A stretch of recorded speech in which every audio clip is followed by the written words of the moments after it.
말씀 함께 보도록 하겠습니다. 신약성경 사도행전 4장 23절에서 31절까지 말씀입니다. 한 절씩 교독하도록 하겠습니다. 사도행전 4장 23절에서 31절까지 말씀입니다.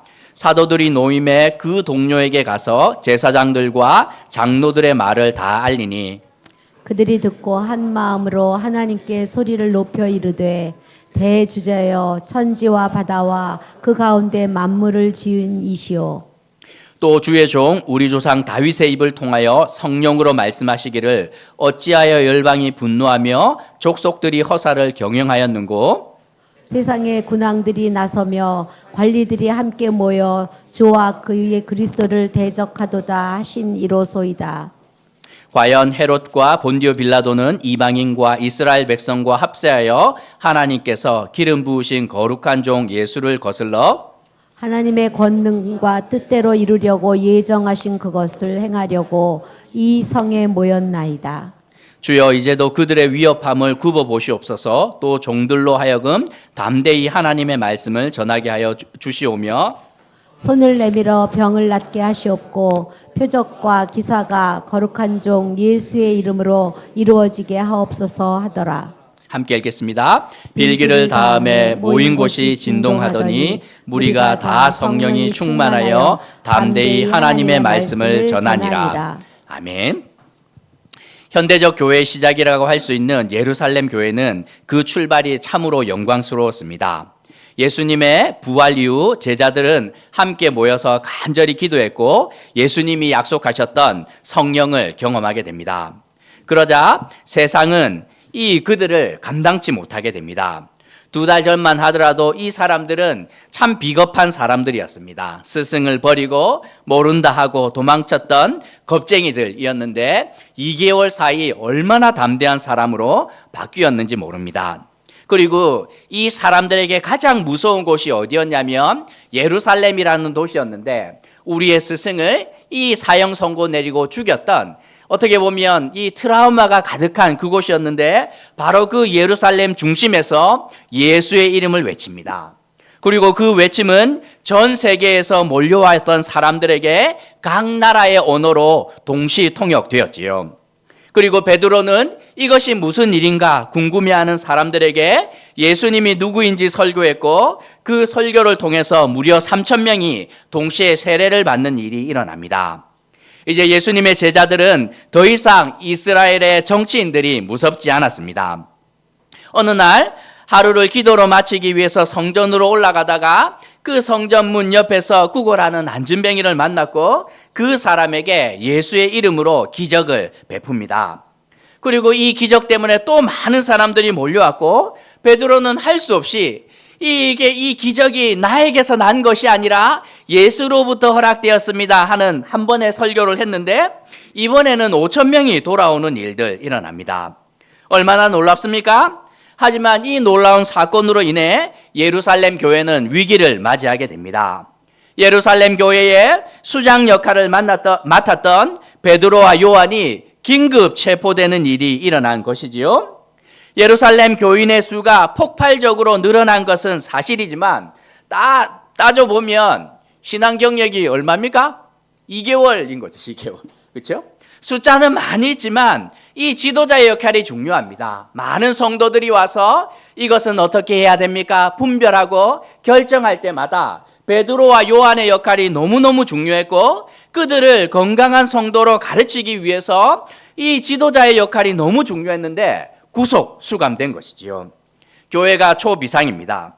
성전에 기도하러 갔다가 사내들인 공회에 긴급 체포되었던 베드로와 요한을 위해 예루살렘 교회는 구명운동을 시작하고 있는데 그 과정과 결과를 함께 살펴보며 교훈을 얻으려고 합니다.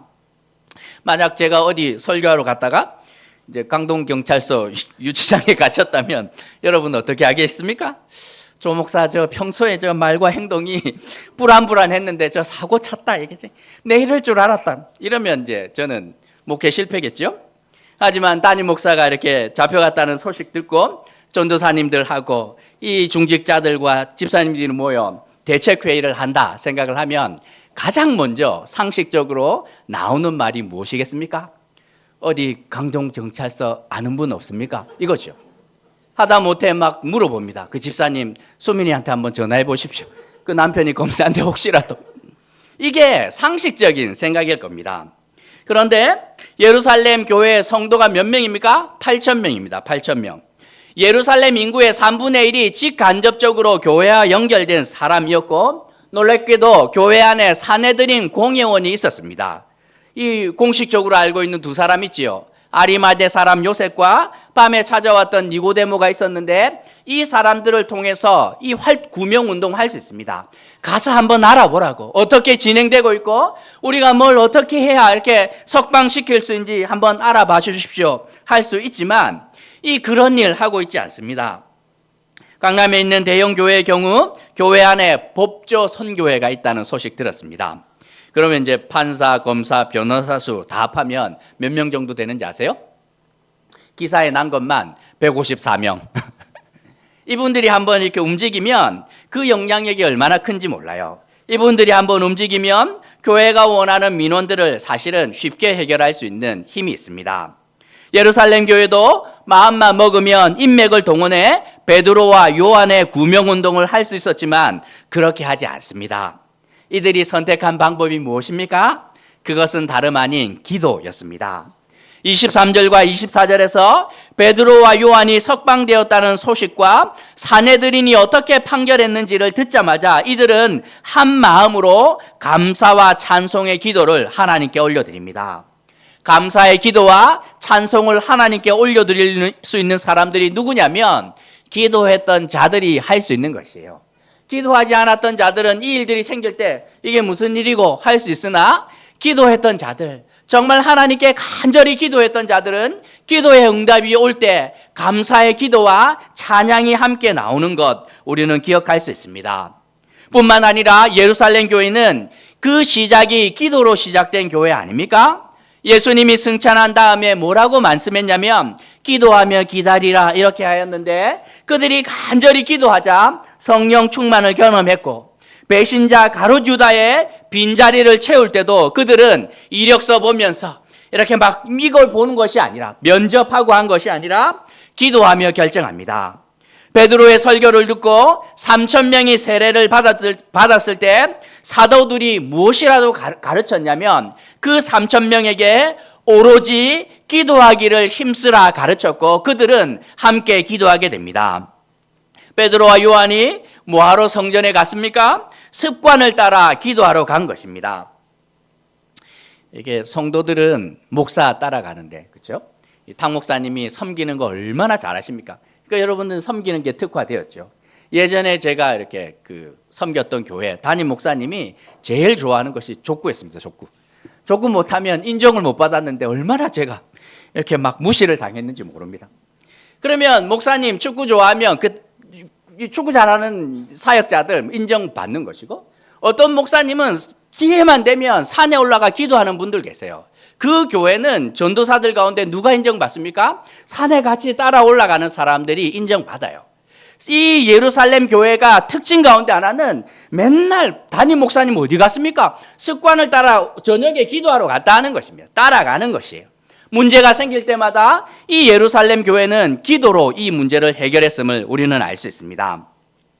예루살렘 교회는 비공식적인 회원까지 합하면 교인의 수가 거의 10,000명에 육박하고, 예루살렘 인구의 3분의 1이지만 인맥을 동원해서 이 문제를 해결하지 않고 기도로 구명운동을 합니다. 왜 기도라는 방법을 선택했을까요? 두 가지 이유 때문인데, 먼저는 세상에서 가장 강한 능력이 기도를 통하여 허락되기 때문입니다. 24절에서 성도들은 이렇게 외치게 되는데, 대주제여 천지와 바다와 그 가운데 만물을 지으신 이요, 이렇게 기도합니다. 그들이 섬기고 믿었던 하나님은 어떤 분이냐면 천지와 바다와 그 가운데 있는 모든 만물을 지으신 분이라는 것입니다. 예루살렘 교회 성도들은 인맥이 아니라 신맥을 사용하고 있습니다. 하나님과의 관계를 이용하고 있는 것입니다. 하나님이 천지와 바다와 그 가운데 만물을 지으신 분이 맞다면 그분이 바로 대주제, 주인 중에 주인이 된다는 것입니다. 대주제는 영어로 sovereign lord인데 이것은 세상에서 가장 높은 분이며 모든 권력과 권세와 영광이 그분에게 있다는 말 아니겠습니까? 그러니 예루살렘 교인들이 마음만 먹으면 인맥을 동원할 수 있지만 로마 총독이나 로마 황제의 인맥에서 이 답을 찾지 않고 그분보다 더 높으신 하나님과의 긴밀한 관계를 의지하며 기도하고 있으니 얼마나 지혜로운 방법인지 모릅니다. 대주제이신 그분이 응답하시면 어떤 일들이 일어났습니까? 예전에는 모세가 기도할 때 홍해가 갈라졌고 여호수아는 요단강을 갈랐으며 엘리야는 기도를 통하여 하늘에서 불을 내립니다. 멀리 갈 곳 없이 이 예수님의 제자들은 지난 3년 동안 가장 가까이에서 기도의 능력이 얼마나 놀랍게 임하는지 예수님을 통하여서 보았던 것 아닙니까? 그런 이들은 기도라는 방법을 통하여 구명운동을 하고 있습니다.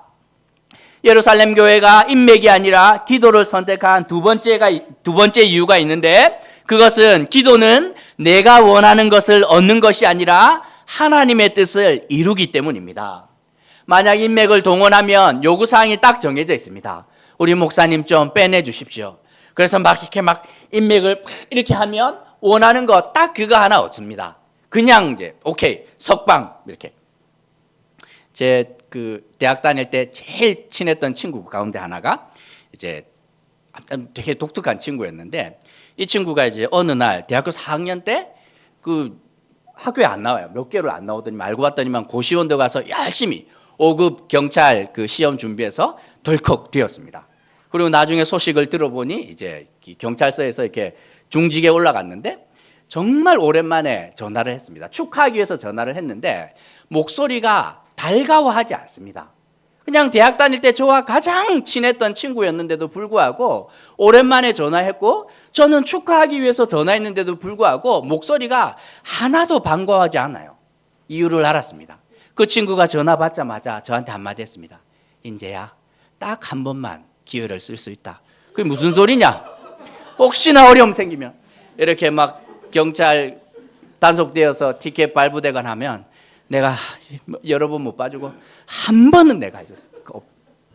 얼마나 많은 전화를 받았겠습니까? 그렇죠? 제가 마음이 너무 무거웠던 거지. 진우야, 내가 전화한 이유는 축하하기 위함이라고. 그냥 그런 일들이 비일비재한 것입니다. 만약 제가 인맥을 동원해서 전화했다면 그 3만 원짜리 티켓 하나 없애는 거 그게 전부겠지만 기도는 더 큰 것을 이룰 수 있습니다. 28절에서 하나님의 권능과 뜻대로 이루려고 예정하신 그것을 행하려고 이 성에 모였나이다 이렇게 말씀하고 있습니다. 예루살렘 교회는 단지 베드로와 요한의 빠른 석방을 위해서만 기도한 것이 아닌 듯합니다. 이 모여서 함께 생각을 해봤는데 베드로와 요한이 잘못한 것 하나도 없지 않습니까? 유대인의 전통을 따라 기도하러 올라갔고 가는 길에 병자를 고쳐주었는데 이 모든 일이 사회에서 무슨 해악이 되었겠습니까? 선을 베풀었으나 나쁜 결과를 얻게 되었다면 하나님의 큰 그림이 있는 것이 아닌가 하고 믿었던 것 같습니다. 아마도 이들은 함께 모여서 기도하며 단지 베드로와 요한이 석방되는 것을 넘어 하나님 이 모든 것을 통해 하나님의 뜻이 이루어지기를 합력하여 선을 이루기를 기도했던 것 같습니다. 기도하며 이들은 하나님의 말씀을 기억했는데 시편 2편입니다. 다윗이 왕이 되었을 때 얼마나 반대가 심했는지 모릅니다. 다윗은 소문난 용사 아닙니까? 돌멩이만 던지면 골리앗도 쓰러뜨리고 다윗이 싸우기만 하면 그냥 모든 전쟁에서 승리하는데도 주변 나라들이 기회만 있으면 다윗에게 막 덤벼듭니다. 26절에서 세상의 군한들이 나서며 관리들이 함께 모여 하나님과 그리스도를 대적하였다 다윗이 고백합니다. 1000년이 지났는데도 마찬가지입니다. 헤롯과 빌로다가 힘을 모아 예수님을 대적하지 않습니까? 생각해 보십시다. 하나님이 정말 세상을 창조하신 대주제가 맞고 예수님이 그분의 아들이라면 그냥 하나님이 마음만 먹으면 반대하는 자들 단칼에 보낼 수 있음에도 불구하고 그 가소로운 인생을 두시는 이유가 무엇인지 다윗은 나중에 깨닫습니다. 오늘 본문에는 없지만 시편 2편에서 다윗은 이렇게 고백합니다. 그 아들에게 입을 맞추라. 그렇지 아니하면 진노하심으로 너희가 길에서 망하리니 그의 진노가 급하심이라. 여호와께 피하는 모든 사람은 다 복이 있도다. 하나님께 대적하는 자들을 하나님께서 가소롭지만 남겨두시는 이유는 깨닫게 하기 위함입니다. 그의 아들에게 입을 맞추는 자, 하나님의 아들에게 오는 자, 여호와께 피하는 모든 자에게 복이 있음을 모든 사람들로부터 알게 하기 위해서 그들에게 기회를 주었다는 것입니다. 베드로와 요한이 잡혀가 사대들인 공회 앞에서 신문받은 이유가 무엇입니까? 하나님께서 이렇게 하시겠구나. 하나님의 아들에게 입 맞추고 여호와께 피하는 자에게 복이 있음을 모든 사람들로 알게 하기 위함이겠구나 하고 이들은 깨닫게 됩니다. 하나님은 세상에 깨달음을 주시기 원하시구나 하는 것을 알았는데 나중에 베드로와 요한이 와서 법정에서 있었던 모든 일을 이 사람들에게 알려줍니다. 이 사람들만 알았겠습니까? 예루살렘 도시 전체가 모든 것을 알게 되면서 깨닫게 됩니다. 여호와께 피하는 자가 복이 있구나. 정말 하나님의 아들 예수께 입을 맞추는 자가 복이 있구나 하는 것을 알게 됩니다. 이 예루살렘 교회가 기도하였던 두 번째 이유는 단지 우리의 요구를 얻기 위함이 아니라 하나님의 뜻, 하나님의 더 큰 것들을 얻기 위함이라고 우리는 알 수 있습니다. 예루살렘 교회와 성도들은 베드로와 요한의 보고를 듣고 다시 한번 기도합니다. 29절과 30절에서 여전히 세상의 위협이 우리 가운데 있겠지만 하나님 우리로 하여금 하나님의 말씀을 전하게 해 주옵소서.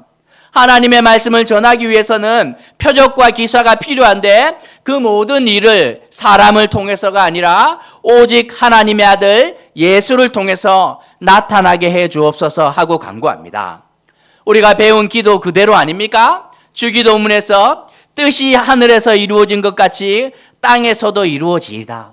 사람의 뜻이 아니라 하나님의 뜻이 이 땅 가운데 이루어지기를 이들은 간구하고 있습니다. 그러자 어떤 일이 일어납니까? 31절에서 빌기를 다함에 모인 곳이 진동하더니 무슨 뜻입니까? 기도가 응답되었다는 뜻 아닙니까? 카페에 가서 주문하고 나면 진동벨 주지요. 올려놓고 열심히 딴짓하면 우르르 울립니다. 무슨 말입니까? 주문한 모든 것이 준비되었다. 찾아가라는 뜻입니다. 기도하자마자 그 뜻이 모인 곳이 진동하게 되는데 무슨 뜻입니까? 접수 완료. 너희가 했던 기도 모든 것이 준비되었고 가면 된다 하는 것입니다. 그러자 이 응답을 받고 함께 기도했던 모든 자들이 신실하게 나아가서 거침없이 그들의 삶을 통해 하나님의 뜻을 이루는 삶을 살게 됩니다.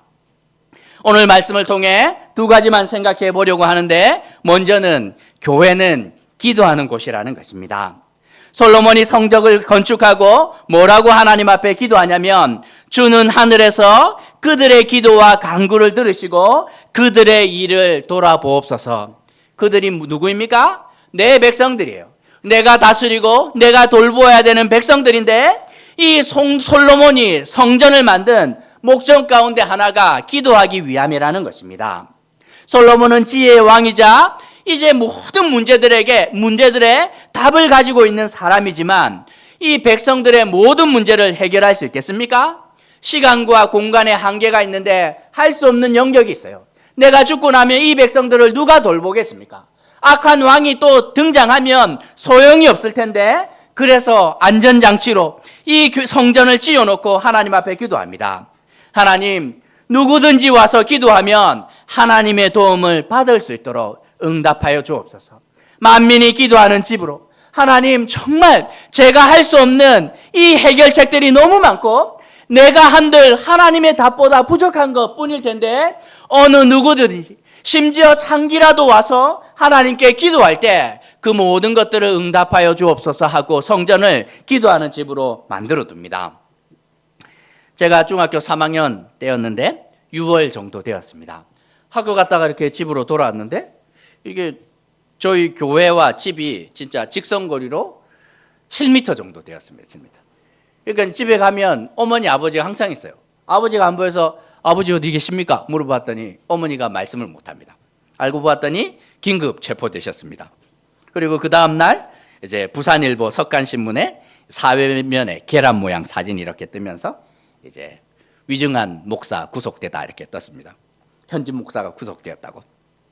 제가 설교를 준비하면서 부산일보 찾아봤는데 아직까지 그 기사가 있더라고. 그래서 아유 놀랬습니다. 아버지께 자랑해야 되는데 교회가 난리 났죠. 중직자들이 다 모이고 이 사건이 무엇인가 보면 아버지는 교회 개척을 한 것이 교회 건축을 한 것이 아니라 따져보면 이제 도시 재생 사업 비슷한 것을 하셨다고 보면 됩니다. 상위 용사들 한국전 이후에 참전 용사들이 사는 용사촌이었는데 그 땅의 일부를 건축업자들에게 주고 그분들은 이제 이 분양할 수 있는 아파트를 짓고 나머지 땅에 교회와 그분들이 살 수 있는 연립주택을 짓는 곳으로 거래를 하고 이제 일을 한 거죠. 동네가 완전히 다른 모습으로 변모되었는데 모든 것이 끝나고 몇 년이 지났는데 갑자기 이렇게 위증 혐의로 아버지가 구속이 되었습니다. 돈 왔는데 장로님들, 집사님들이 다 한국정 참전 용사들입니다. 그러니 보훈청에 가서 막 사람들 알아보고 어느 집사님은 와서 내 친구가 전직 국회의원의 사무장의 친구의 친구인데 해결할 수 있다. 이렇게 해가지고 돈을 싸들고 갔습니다. 그런데 다 돈만 날리고 오고 사방팔방 발이 닳도록 뛰어다니셨습니다. 얼마나 열심히 담임 목사 구명운동을 위해 쫓아다녔는지 모릅니다. 그런데 권사님 두 분은 다른 방법으로 구명운동하셨습니다. 아무 말 하지 않고 저녁에 남편 밥 다 지어주고 설거지하고 가정일 다 마치고 10시쯤 되면 담요 한 장 들고 교회 지하 기도실로 옵니다. 장기전인이 어떻게 합니까? 우리는 지금 이렇게 의자지만 이게 전통적으로 있는 긴 의자 있죠? 그것을 두 개 마주 보도록 이렇게 두면 간이 침대가 됩니다. 저는 기억합니다. 1분단, 2분단, 4분단 제일 뒤에 그렇게 돌려놓고 이제 권사님 두 분과 저희 어머니가 매일 기도하셨습니다. 밤 10시부터 새벽 6시까지 그냥 거기서 자는 거죠. 무엇을 기도했겠습니까? 담임 목사 석방을 위해서 기도했을 텐데 하나님께서는 하나님이 원하시는 일을 이루어 주셨던 거 기억합니다. 중학교 3학년이니 얼마나 이렇게 사춘기 지날 때였는데 그 과정을 지켜보면서 1심에서 지고 2심에서 졌습니다. 건설회사 대표가 전관 변호사 대동하고 나오는데 이길 재간이 있습니까? 3심도 마찬가지. 그런데 이제 실사를 위해서 건축과 교수님이 나오기로 했는데 그 건축과 교수님은 그 건설회사와 이해관계가 깊은 분이니 뭐 답은 뻔한 것이죠. 너무 놀란 것은 그 당일날 아침에 그 교수님이 일신상의 이유로 못 오시게 되었고 이해관계가 하나도 없는 다른 분이 오셨는데 이분이 와서 실사를 다 하고 법원에다가 보고서를 올렸습니다. 그런데 그 보고서가 아버지가 6개월 넘게 진술하였던 것과 일치하였던 것이죠. 변호사가 말했습니다. 목사님의 진술이 일관성이 있어서 변호하기가 쉬웠습니다. 그리고 대법원에서 이게 뒤집어졌는데 이제 승소한 것이죠. 어린 나이인데도 눈에 들어옵디다. 세상이 얼마나 엉터리 같은지.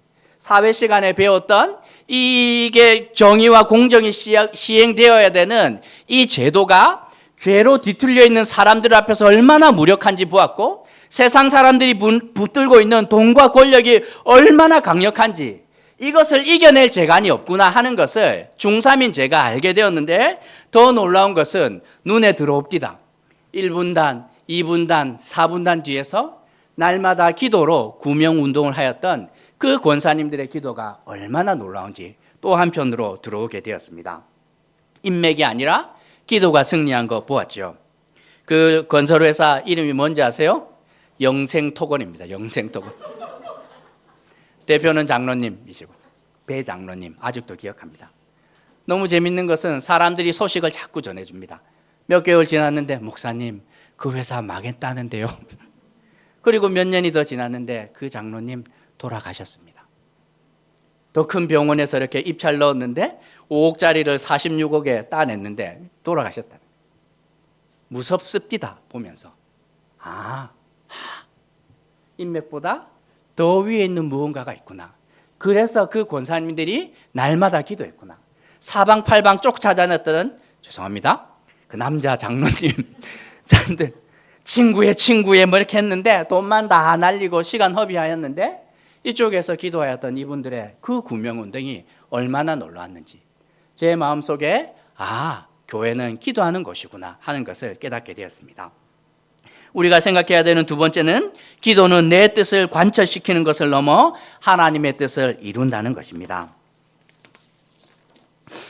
인맥을 붙들면 말씀드렸죠. 원하는 것 하나 얻을 수 있어도 하나님의 뜻을 이룰 수는 없습니다. 하지만 우리가 기도할 때에 우리 인생에서 하나님의 뜻이 이루어지게 됩니다. 저희 아버지가 거의 31년 목회했는데 이제 반년 넘게 담임 목사가 공석이었습니다. 아버지는 이제 구치소 들어가는 순간 이제 목회 인생이 끝났구나 생각하셨는데, 보면 제가 기억할 때 아버지가 전도하는 것을 본 적이 저는 한 번도 없어요.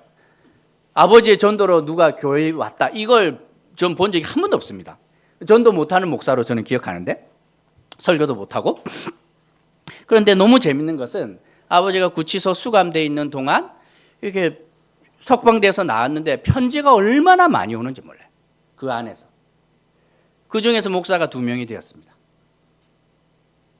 그래서 이게 전도를 할 수 있었냐고, 아빠가 내가. 그게 되었다는 것입니다. 거기서.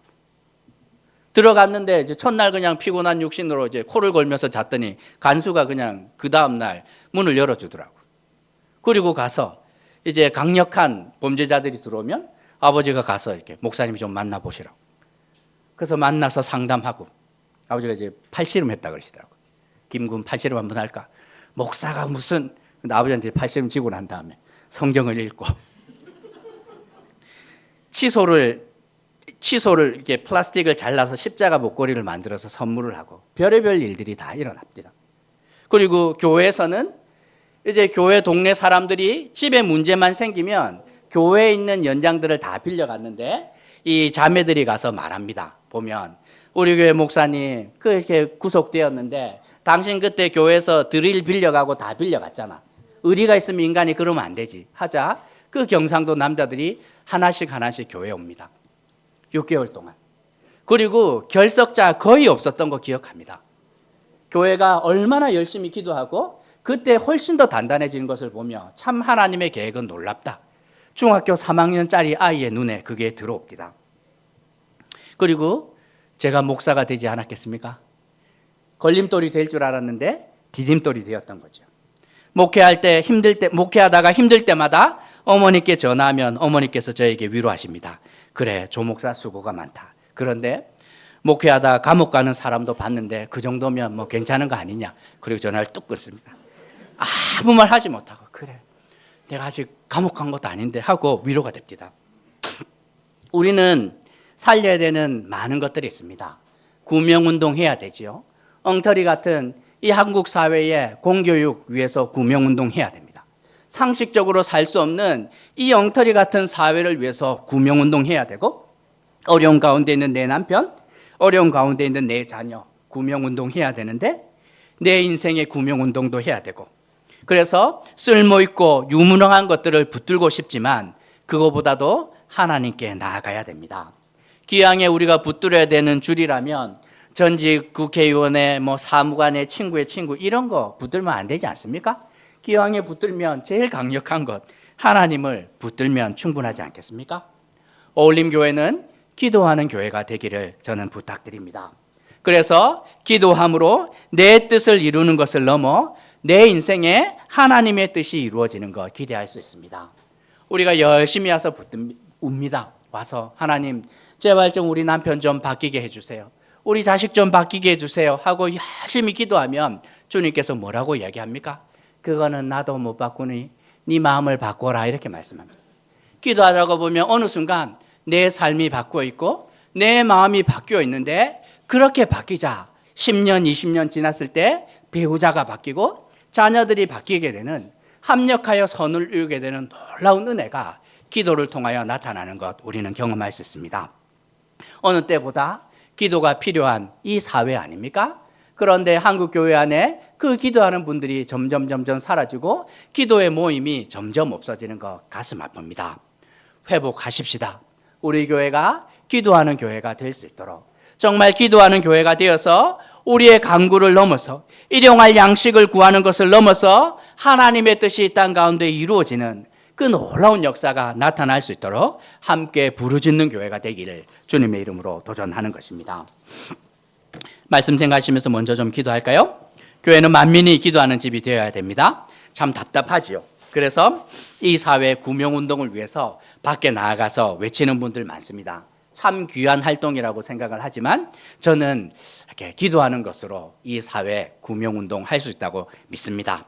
사람을 의지하면 내가 원하는 것 이룰 수 있지만 기도할 때 우리는 하나님의 뜻이 이루어지는 것을 볼 수 있습니다. 우리가 할 수 있는 최고의 구명운동 가운데 하나가 기도이지요. 내 인생을 살리고 내 자녀와 이 나라와 이 민족을 살릴 수 있는 구명운동을 우리는 기도를 통해서 할 수 있습니다. 기도하는 삶을 살아갈 수 있도록 인생의 위기의 순간에 기도하는 믿음이 되도록 함께 결심하며 기도합시다. 함께 기도하시겠습니다. 자비로우신 하나님 아버지, 은혜를 더하여 주시기를 하나님 아버지 간절히 기도합니다.